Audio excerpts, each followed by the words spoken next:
Amém. Vamos abrir as nossas Bíblias. Tiago, capítulo 1. Nós vamos ler o 7 e 8. Depois nós vamos ler Jeremias 17 e 10.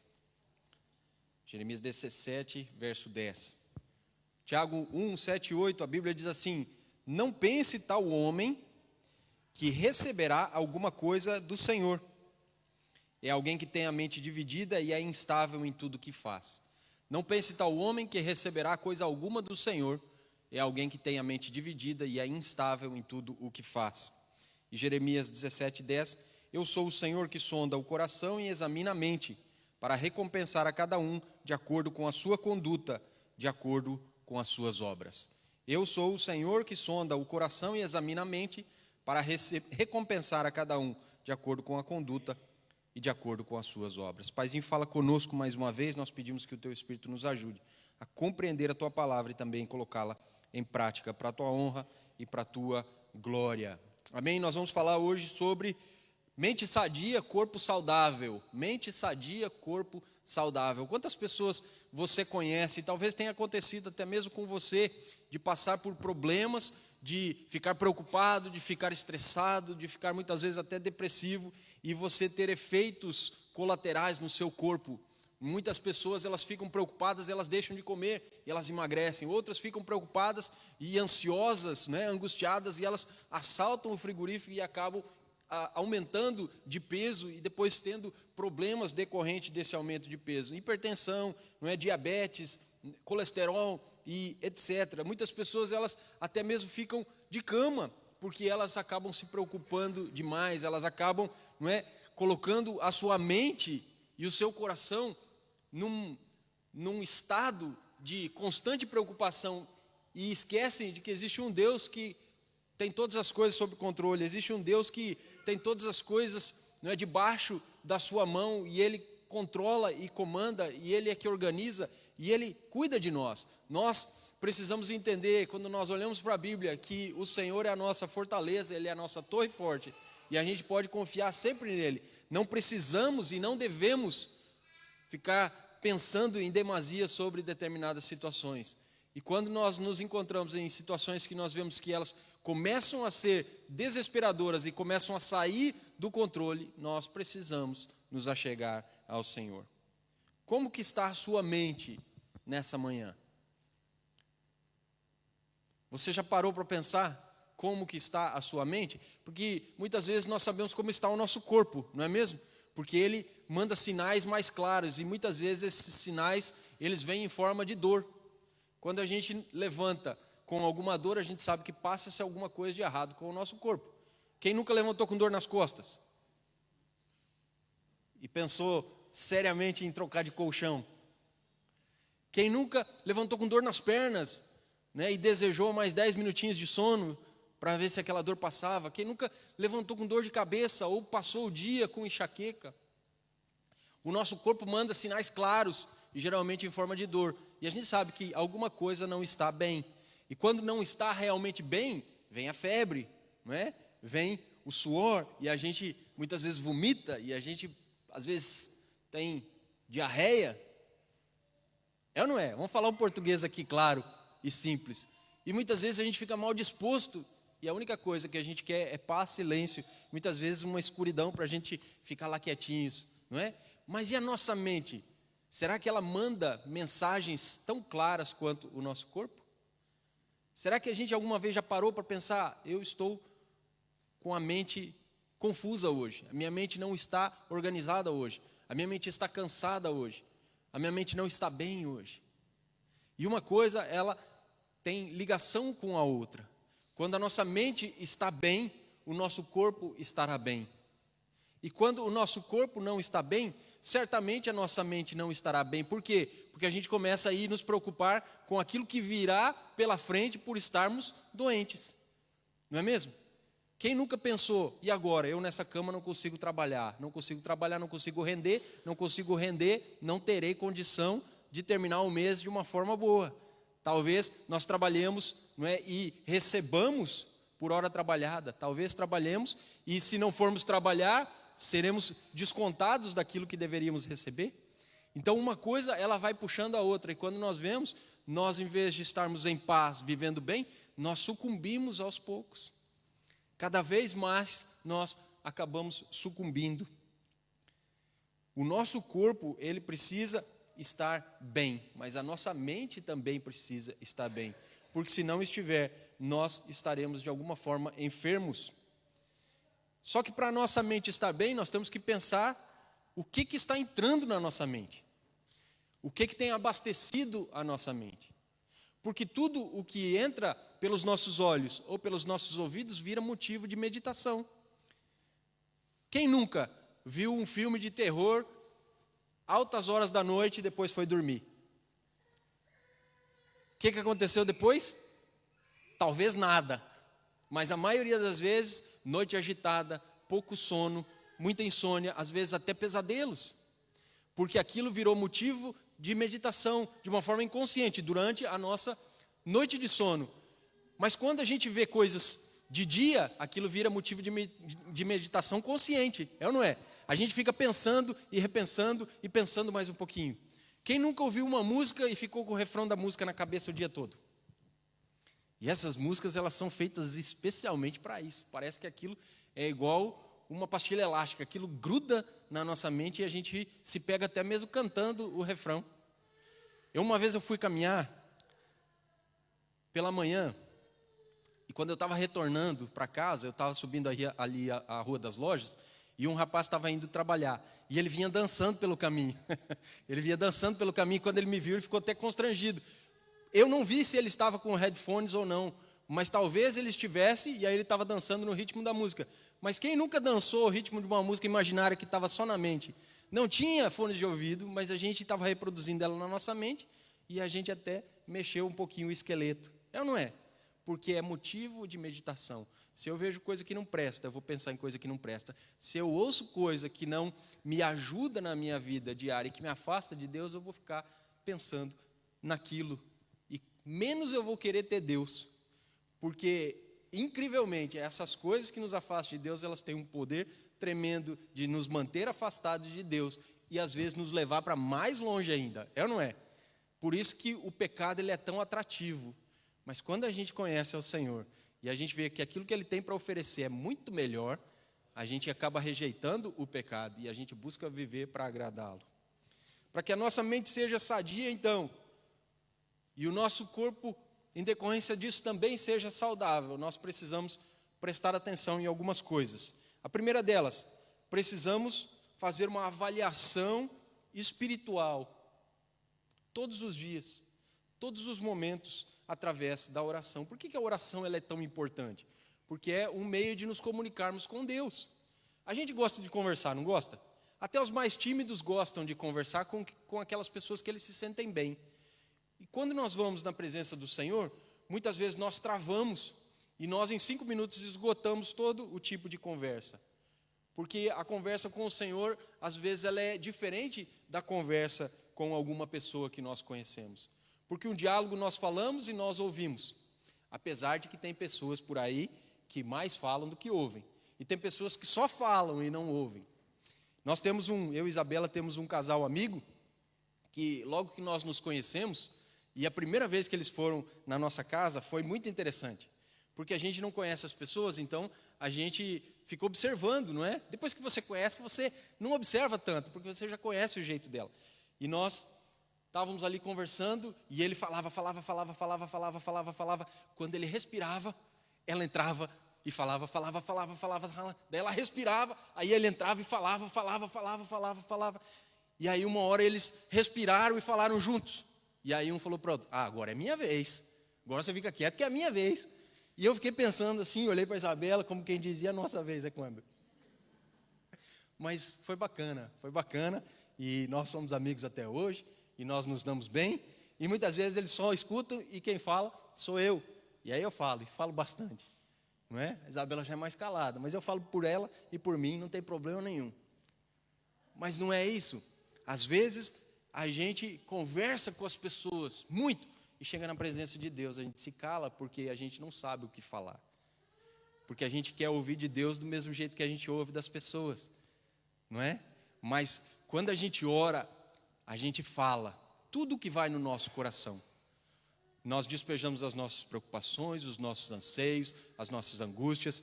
A gente despeja diante do Senhor as nossas dúvidas. A gente agradece por aquilo que Ele tem feito por nós, por toda a fidelidade, por toda a bondade, né, por toda a ajuda.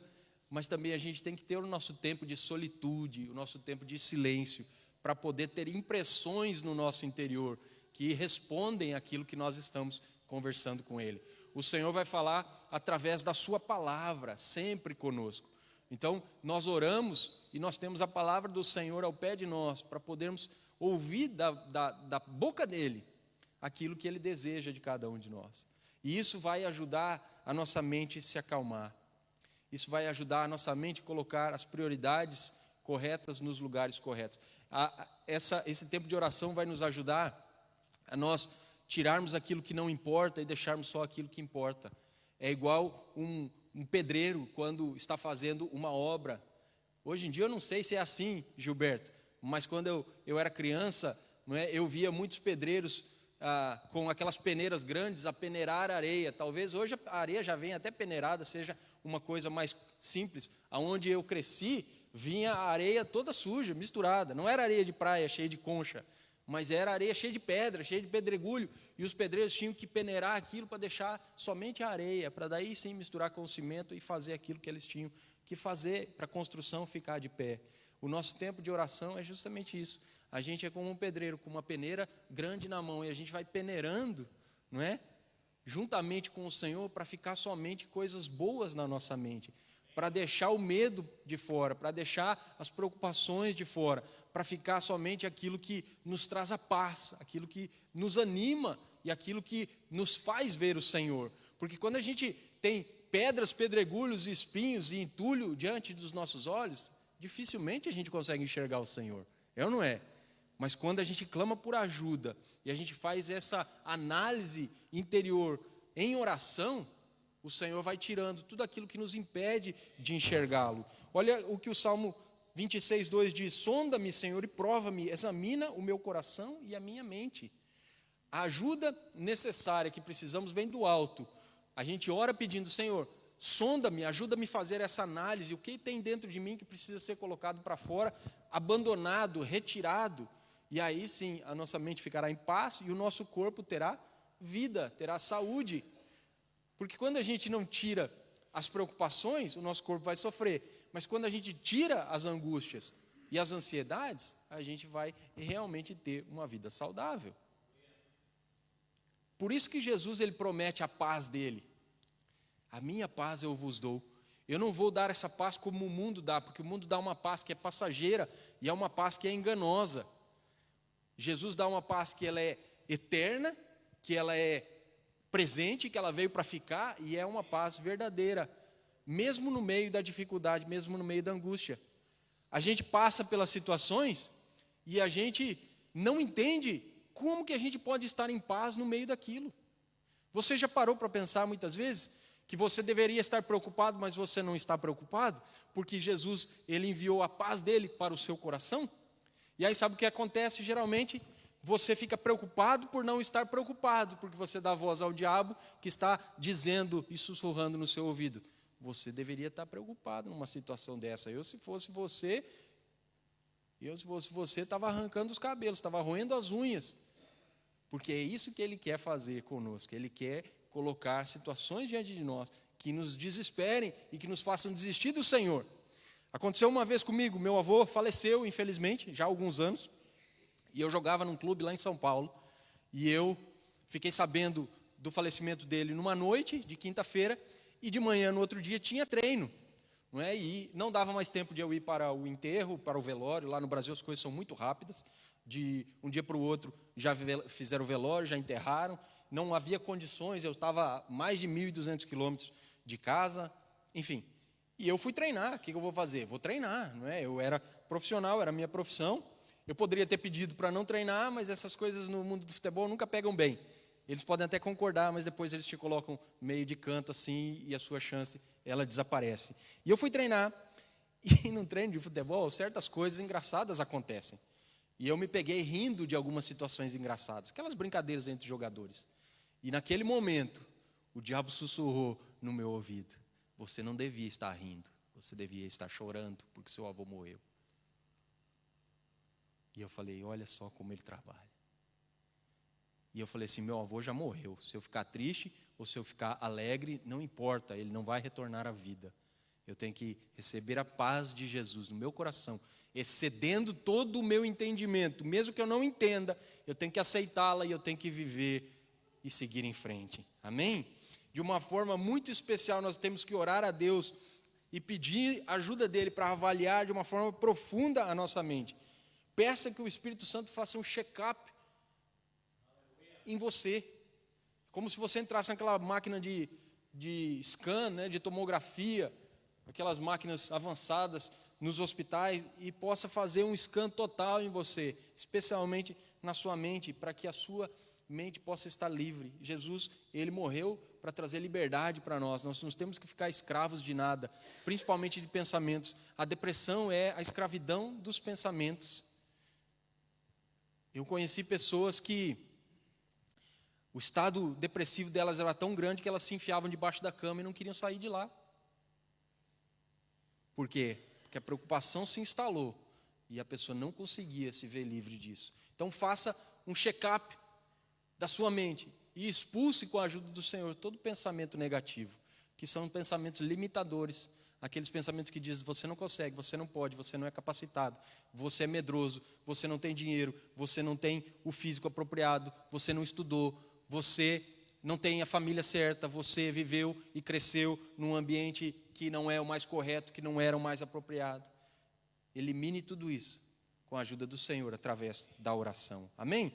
Segundo ponto, para nós termos uma mente sadia e assim todo o nosso corpo ser saudável, mantenha a sua mente renovada pelo Espírito. Romanos 12:2 diz: não se amoldem ao padrão deste mundo, mas transformem-se pela renovação da vossa mente, para que sejam capazes de experimentar e comprovar a boa, agradável e perfeita vontade de Deus. Ou seja, o mundo quer nos embalar. O mundo quer nos embalar. Não embalar como a gente embala o neném, né, o bebê. O mundo quer nos colocar numa embalagem. O mundo quer nos colocar dentro de uma caixa, fechar a tampa, botar lá um selo e dizer: você precisa se comportar desse jeito. E a palavra de Deus diz: vocês não têm que se conformar com essa embalagem, com esse rótulo. Vocês precisam renovar a vossa mente, para aí sim experimentar a boa, perfeita e agradável vontade de Deus. Só tem um jeito de experimentar a boa, agradável e perfeita vontade de Deus: é se recusar a vestir aquilo que o mundo quer que a gente vista, a usar o rótulo em nós que o mundo quer que nós usemos. E aí a gente renova o nosso pensamento e a gente passa a viver de uma forma que agrada a Deus. Tudo que nós recebemos de informação precisa ser avaliado para assim ser absorvido ou descartado. Como eu falei, tudo que entra pelos nossos olhos, que entra pelos nossos ouvidos, vira motivo de meditação. Mas antes de virar motivo de meditação, precisa ser avaliado.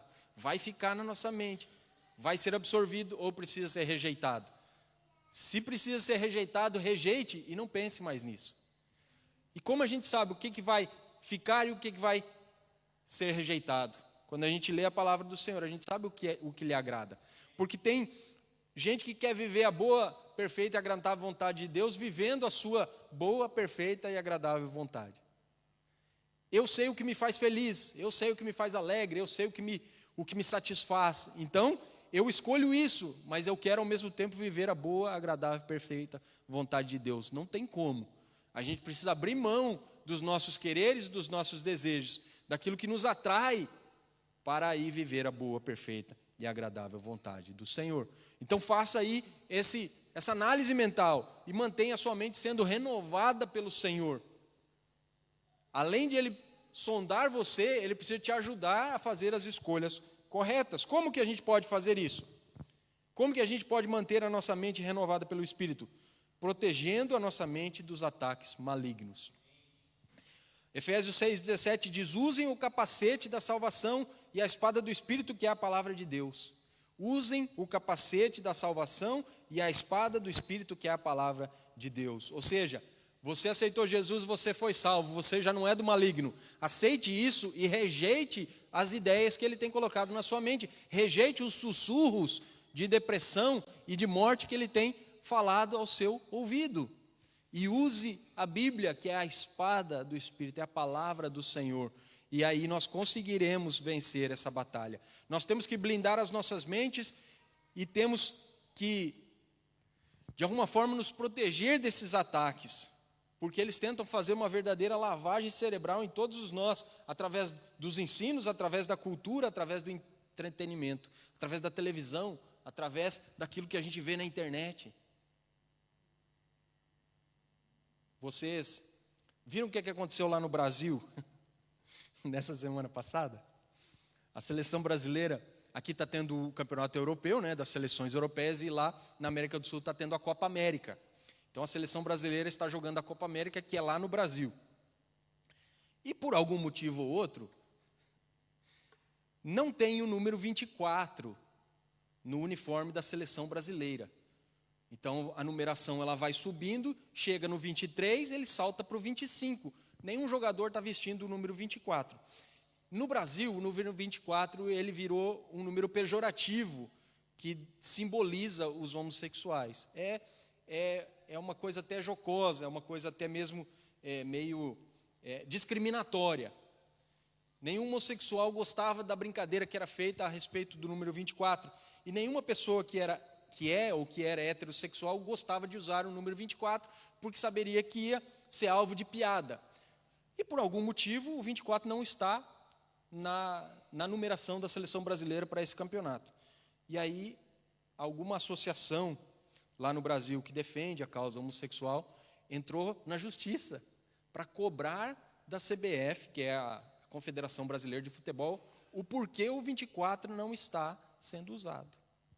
Ou seja, é o mundo tentando moldar a sociedade de acordo com o seu pensamento e o seu querer.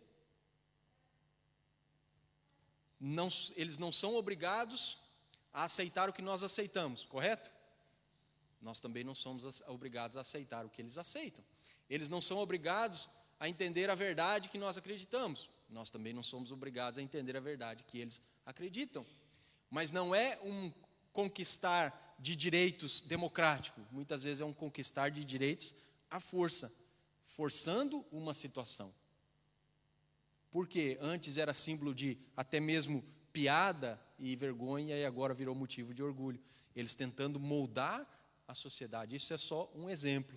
E nós precisamos estar atentos a isso. Da mesma forma que vão querer moldar o jeito que a gente se veste, o jeito que a gente educa os nossos filhos, o que um pai e uma mãe devem fazer ou podem fazer dentro de casa, como os casais devem se relacionar, aquilo que devem ouvir, aquilo que devem ver, aquilo que devem consumir. E a gente precisa realmente se proteger, usando o quê? O capacete da salvação e a espada do Espírito. Mas como também podemos fazer isso? Filtrando os nossos pensamentos. Filipenses 4:8 diz, finalmente, irmãos, tudo que for verdadeiro, tudo que for nobre, tudo que for correto, tudo que for puro, tudo que for amável, tudo que for de boa fama, se houver algo de excelente ou digno de louvor, pensem nessas coisas. Finalmente, irmãos, tudo que é verdadeiro, ou seja, o que não for verdadeiro não é para ser pensado. Tudo que for nobre, o que não for nobre não é para ser pensado. Tudo que for correto, aquilo que não é incorreto deve ser descartado. Tudo que for puro, ou seja, tudo que é impuro não tem que ser aceito. Tudo que for amável, tudo que não trata de amor tem que ser descartado. Tudo que é de boa fama, se houver algo de excelente ou digno de louvor, pensem nessas coisas. O que fugir disso, a gente não pode pensar, porque vai virar meditação e vai nos levar a tomar decisões erradas. A sociedade e a mídia estão altamente tóxicas, nocivas mesmo à saúde mental. Você precisa ativar filtros diariamente, porque do contrário sua mente vai ser programada e muitas vezes reprogramada e educada e muitas vezes reeducada, não é? Por eles. Muitas vezes por lixo cultural. A maioria das vezes por coisas que são contrárias à palavra de Deus. Terceiro ponto, para que a sua mente seja sadia e todo o seu corpo seja saudável, guarde a palavra de Deus em sua mente. Deuteronômio 11:18, gravem estas minhas palavras no coração e na mente, amarrem-nas como símbolos nas mãos e prendam-nas na testa. Você já viu um judeu orando lá no Muro das Lamentações, em Jerusalém? Muitos deles têm uma caixinha presa na testa por uma fita. Aquilo são excertos da Torá que tem lá dentro. E eles levam esse versículo bastante a sério, não é? Amarre como símbolos nas mãos e prendam nas testas. Eles amarram também aqui no braço, para lembrar a cada um deles que eles precisam colocar a confiança deles na palavra do Senhor. Mas a gente sabe que, infelizmente, os judeus eles rejeitaram a Jesus. E eles também precisam da salvação. E a promessa bíblica é que um dia Deus se voltará novamente para o povo judeu, para que eles possam se voltar para Jesus. Todo olho verá, todo joelho se dobrará e toda boca confessará que Jesus Cristo é o Senhor. Porque a oliveira verdadeira, ela precisa ser salva juntamente com nós, juntamente conosco, melhor dizendo, que somos parte da oliveira brava, que fomos enxertados no povo original de Deus. A promessa foi feita, não é? A Abraão, Isaque e a Jacó. Infelizmente, lá no fim, ou melhor, lá no meio, digamos assim, quando Jesus veio, eles acabaram rejeitando, não é? E nós recebemos essa oportunidade de sermos salvos. Os gentios, aqueles que não eram o povo original de Deus, para que lá no final todos nós possamos ser reunidos e sermos salvos. Então o que a gente tem que fazer? Conhecer a Bíblia. Conheça a Bíblia, leia a Bíblia, pratique a Bíblia, decore a Bíblia, viva a Bíblia e os seus pensamentos serão puros. Você estará sendo guardado pelo Senhor porque você guardou a palavra dele na sua mente.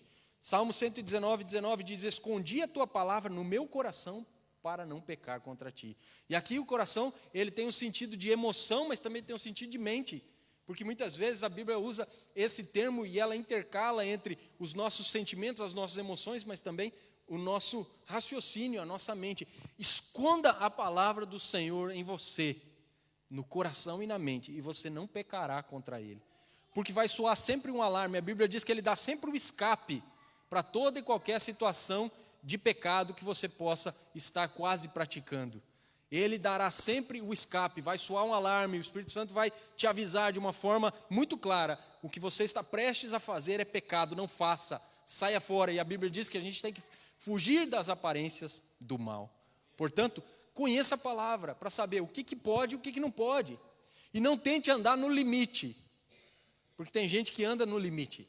Tem gente que vê a placa dizendo: não passe daqui para lá porque você pode cair do precipício para baixo. Não vá para lá para fazer uma selfie. Tem uma vedação aqui, tem uma placa dizendo: é perigoso, pode ter desmoronamento de terra e você pode morrer. E quantas pessoas você conhece e já leu no jornal, já viu na TV, que caíram de um precipício porque foram lá bater uma foto para colocar no Instagram? Mas tinha lá um aviso: não passe daqui para lá. Tem gente que vai até o limite. Posso? Será que pode? O que a Bíblia diz com relação a isso? Será que é pecado? Será que não é pecado? E aí a pessoa fica caminhando no fio de uma faca bem afiada. E ela pode, de uma hora para outra, ou cair dali, ou acabar se cortando. E acabar fazendo aquilo que Deus não quer que ela faça. O A.W. Tozer, ele adverte sobre o perigo de sermos instruídos por homens, ao invés de sermos instruídos por Deus. Até para nós que vamos nas igrejas e nós ouvimos pregação, é terrível quando você ouve alguém falando assim: ah, mas o meu pastor falou isso. Mas você conferiu na Bíblia se aquilo que ele falou é bíblico e vem da parte de Deus? Porque os homens, eles acabam errando, e homens que são mal intencionados, eles podem acabar errando de propósito para enganar você e te levar para um lugar errado. É o que a Bíblia fala com relação aos falsos profetas, aos falsos mestres, aos falsos pregadores. Confira na palavra, veja se é bíblico aquilo que você está ouvindo, mas para isso você precisa conhecer. Como é que eu posso dizer que aquele ensinamento é errado, é falso, se eu não conheço o material impresso? Eu posso ir na fonte. É bênção nós ouvirmos pregação? Claro que é bom para vocês, é bom para mim, eu também gosto, mas eu sempre confiro se aquilo que o pregador está pregando é bíblico e faz parte do ensino doutrinário correto da palavra de Deus. Devemos gastar tempo com a palavra de Deus, guardá-la no nosso coração como um bem precioso.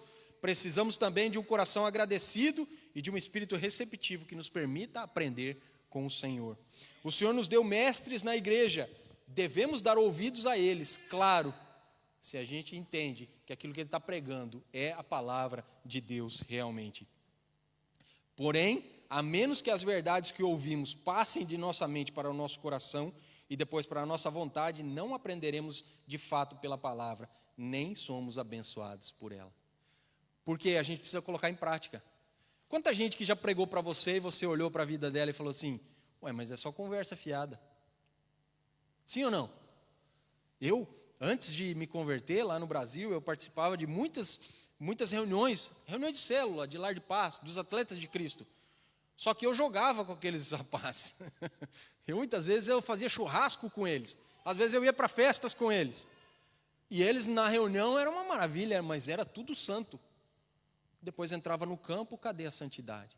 Depois saía nas festas, nas discotecas, cadê a santidade? E depois fazíamos churrasco e cadê a santidade? Então, a palavra, ela tem que vir para a nossa mente, ela tem que descer para o coração e ela tem que virar palavras e ações, atitudes.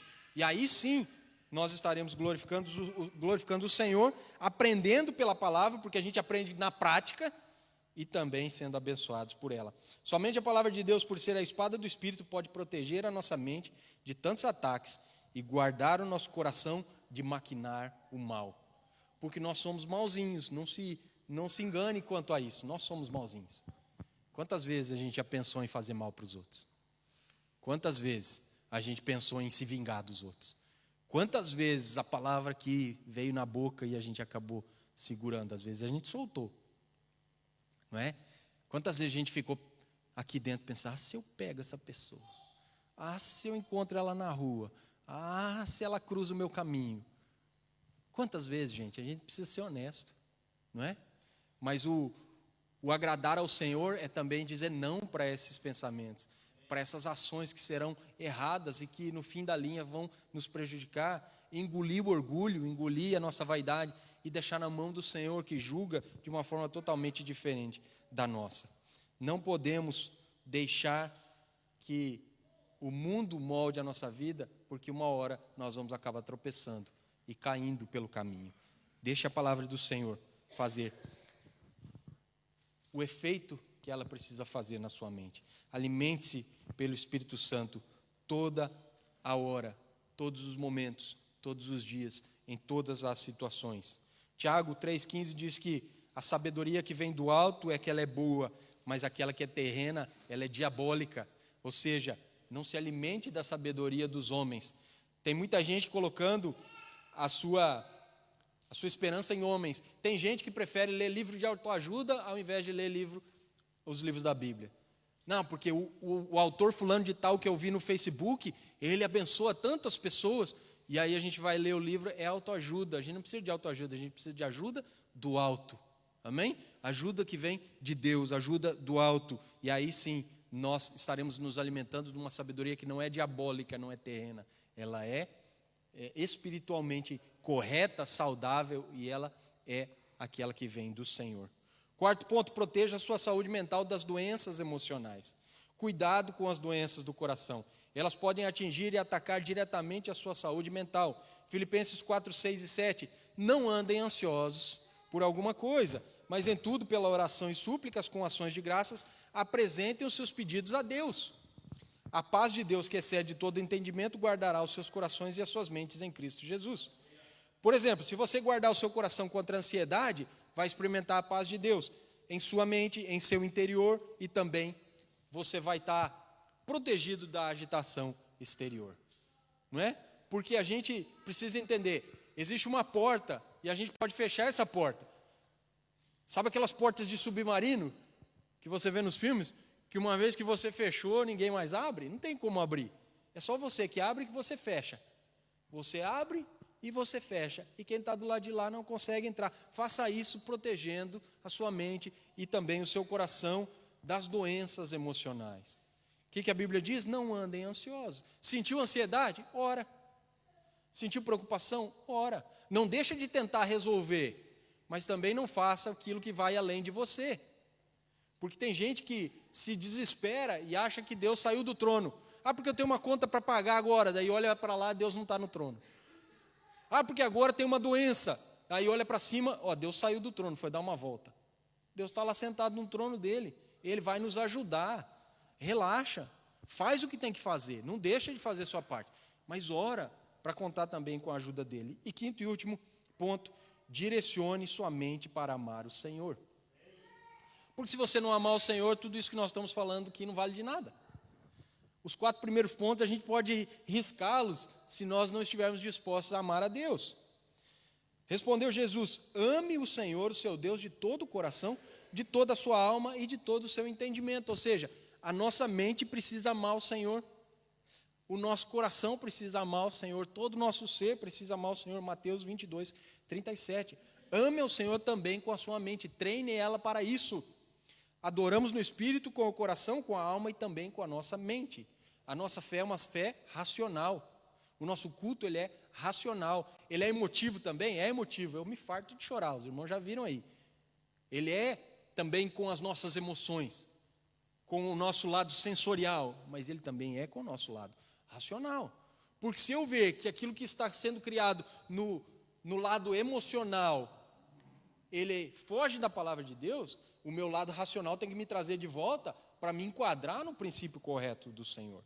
Paulo ensinou, Romanos 12:1, portanto, irmãos, rogo-lhes pela misericórdia de Deus que ofereçam seus corpos como sacrifício vivo, santo e agradável a Deus, que esse é o seu culto racional. Esse é o seu culto racional. Não é porque tem choro que tem o Espírito de Deus se movendo. Não é porque eu me sinto tocado que tem a Bíblia sendo pregada da maneira correta.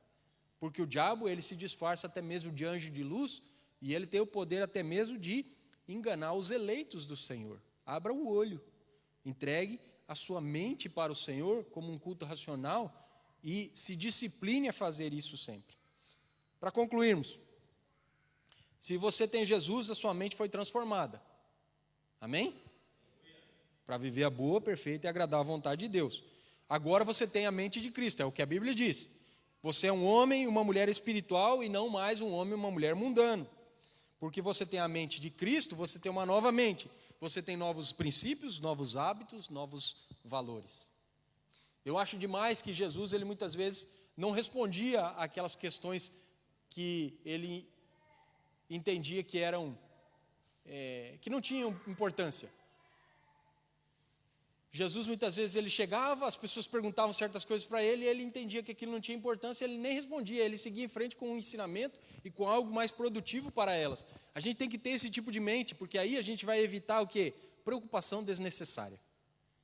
Preocupação desnecessária. E olha, eu vou dar um exemplo bem simples do que aconteceu comigo sexta-feira. Recebi um telefonema de uma pessoa inglesa. Eu devo ter conversado uns 3 minutos com a pessoa. Eu falei uma palavra errada. Uma. Meu inglês está bom, hein? Uma, pelo menos que eu detectei. Ele pode ter detectado várias. Mas eu detectei uma. E você sabe que eu fiquei pensando nesse erro por uns 30 minutos depois? Falando assim, poxa, falei uma palavra errada. Nossa, que vergonha. Mas que coisa, faz tanto tempo que eu estou aqui e ainda falo uma palavra errada. E ainda não consigo fazer isso, e não consigo. Aí eu parei para pensar assim, sabe uma coisa? Eu falei uma errada, devo ter falado umas 1000 certas. Não é? A pessoa, se calhar, nem ouviu o que eu falei, porque no telefone, às vezes, a gente não escuta direito o que as pessoas falam. Ou sou eu que estou ficando surdo, não sei. Principalmente quando é uma língua que a gente não conhece direito, né? Que não é a nossa. Né? Ou quando é um brasileiro falando com um madeirense e vice-versa. E depois eu falei, quer saber de uma coisa? Vou me preocupar com coisa que é melhor, né? Vou me preocupar com coisa que tem importância. E da próxima vez, se tiver que falar, vou falar. E se errar também, erro. A gente é nativo, falante do português, e a gente comete erro no português. Quanto mais em outra língua. É ou não é? Todos nós. A gente escreve errado, a gente fala errado, a gente conjuga errado os verbos. Muitas vezes a gente troca os pés pelas mãos. A gente mete a pata na poça. E aí, gente, a gente é humano. A gente é humano. Vamos seguir em frente, apesar dos nossos erros, sabendo que nós temos agora a mente de Cristo, temos novos princípios, hábitos, valores. 1 Coríntios 2, 15 e 16, mas quem é espiritual discerne todas as coisas, ele mesmo por ninguém é discernido, pois quem conheceu a mente do Senhor, para que possa instruí-lo, nós, porém, temos a mente de Cristo. Nós temos a mente de Cristo, vamos seguir em frente. Com Jesus, sua mente está em outro nível de espiritualidade. Paulo, diante da influência grega e da filosofia grega, tinha discernimento sobre a mente das pessoas. E ele então falava aos irmãos da igreja de Corinto, dizendo: quem não tem o Espírito não aceita as coisas que vêm do Espírito de Deus, pois lhes são loucura e não é capaz de entendê-las, porque elas são discernidas espiritualmente. Tenha a mente de Cristo e discirna as coisas espiritualmente. Proteja a sua mente, em nome de Jesus. Vamos ficar de pé? Eu só vou recapitular. Mente sadia, corpo saudável. Avalie sua mente pela oração. Mantenha a sua mente renovada pelo Espírito. Guarde a palavra de Deus em sua mente. E também, faça aquilo que for preciso para proteger a sua saúde mental das doenças emocionais. E direcione a sua mente para amar o Senhor. Talvez esse último deveria ser o primeiro, porque se a gente não amar, nada do que vem depois vai ter realmente importância.